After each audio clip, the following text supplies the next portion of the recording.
Assalamualaikum, salam sejahtera, salam keluarga Malaysia semasa 3 bersama saya Faiz Syahirah Nizam. 50 penduduk daripada 15 keluarga terjejas banjir dipindahkan di 2 pusat pemindahan sementara PPS yang dibuka di Raub Pahang. Sekretariat Jawatankuasa Pengurusan Bencana Daerah Raub memaklumkan Kampung Tersang dan Kampung Gali Tengah mula dinaiki air sejak awal pagi tadi. Susulan itu, operasi pemindahan penduduk mula digerakkan bagi menempatkan 26 orang daripada 7 keluarga terjejas di PPS SK Kampung Tersang yang mula dibuka pukul 3.40 pagi. 24 penduduk daripada 8 keluarga pula dipindahkan ke PPS Pusat Kegiatan Kemas Gali yang dibuka pada pukul 8.15 pagi tadi. Setakat 10 pagi, 2 sungai di kawasan terbabit menunjukkan tren menaik dengan Sungai Gali melepasi paras bahaya iaitu 123.52 meter berbanding paras normal 120.50 meter. Manakala paras air Sungai Batu Malim kini melepasi paras amaran iaitu 114.52 meter berbanding paras normal 113.20 meter. Seramai 8,500 pegawai dan anggota polis di Johor akan ditugaskan semasa hari mengundi PRU 15 Sabtu ini.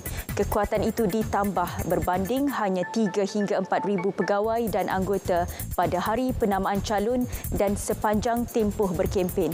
Ini bagi memastikan kelancaran dan ketenteraman awam sepanjang proses mengundi.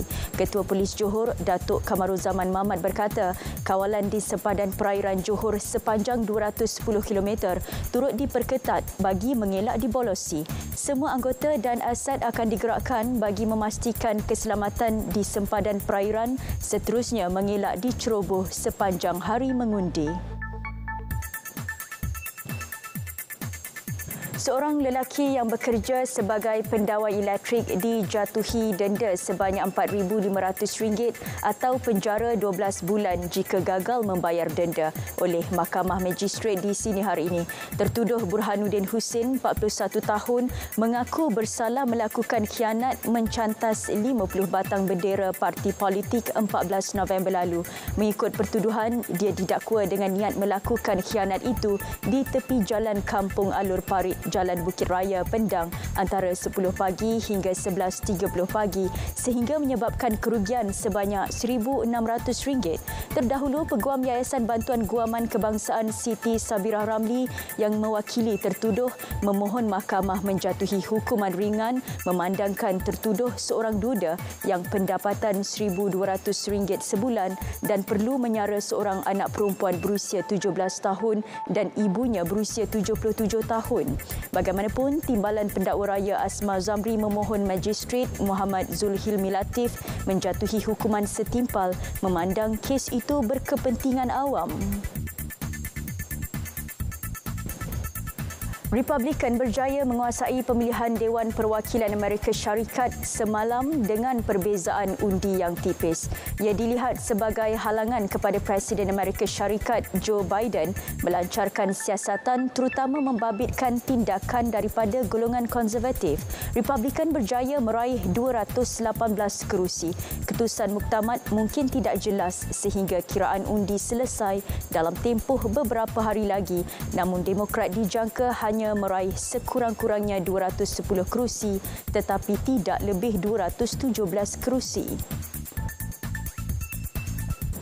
Amazon mengesahkan pada Rabu ia telah memulakan proses pemberhentian kira-kira 10,000 pekerja di bahagian korporat dan teknologi bermula minggu ini. Ia menyusul selepas pengambilan pekerja secara agresif sejak pandemik COVID-19 melanda.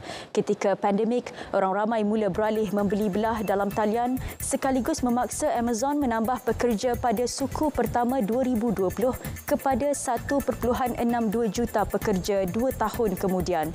Selain Amazon, syarikat induk Facebook Meta pada minggu lalu mengumumkan pemberhentian 11,000 tenaga kerjanya. Baik, sekian laporan semasa 3. Assalamualaikum dan kita jumpa lagi.